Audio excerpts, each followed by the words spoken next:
Hey guys! Good evening. So, ఈ vlog ఏంటంటే, మా హస్బెండ్‌కి చెప్పల్స్ కోసం అయితే వెళ్ళామండి. ఫస్ట్ ఖాదీమ్స్‌కైతే వెళ్ళాము. అక్కడైతే ఒక మోడల్ చాలా నచ్చింది. కానీ అందులో కలర్స్ ఏమో సింగిల్ ఉందనమాట. అందులో బ్లాక్ కావాలని చెప్పి అడిగితే లేవన్నారు. సో, మళ్ళీ వేరే షోరూమ్‌కెళ్ళాము. ఖాదీమ్స్‌లోనే వేరే బ్రాంచ్‌కి. సో, అక్కడ కూడా లేదన్నారు. సరే కదా అని చెప్పేసి బాటా షోరూమ్‌కెళ్ళామండి. అక్కడ వ్లాగ్ అనమాట. చూడండి అసలు ఎన్ని రకాలు, ఎన్ని మోడల్స్, ఎన్ని బ్రాండ్స్ ఉన్నాయో చూడండి ఇక్కడైతే. హ్మ్.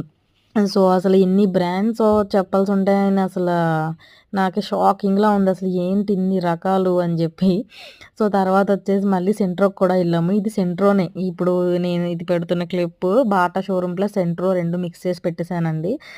సో, అక్కడైతే డిఫరెంట్ ఆఫర్స్ ఉన్నాయి. 60%, 70%, 50% అని చెప్పి చూపిస్తున్నాడు గానీ, రేట్లయితే పగిలిపోతున్నాయి. 6,000, 7,000, 5,000 అలాగుంటున్నాయి. ఇంకో ఆఫర్ అని చెప్తున్నాడు. ఇక్కడైతే మధ్యలో అయి తినాలనిపించిందండి స్ప్రౌట్స్ అవిని. సో, అందుకే ఇంట్లో ఎప్పుడైనా ట్రై చేద్దామని చిన్న వీడియో క్లిప్ తీశాను. మనకి 30 రూపీస్‌కి ఇస్తున్నాడు. టేస్ట్ అయితే అద్భుతంగా ఉంది. తర్వాత నాకు తెలిసి ఈ క్లిప్ బాటా షోరూమ్ అనమాట. చూసి ఎక్కడ ఏం నచ్చలేదండి. వద్దు అని అన్నీ ట్రై చేసి ఫైనల్‌గా ఏం కొనకుండా అయితే ఇంటికొచ్చేసాం. సో, మీకైతే ఎప్పుడైనా ఇలాగే అనిపిచ్చిందా? So, please comment.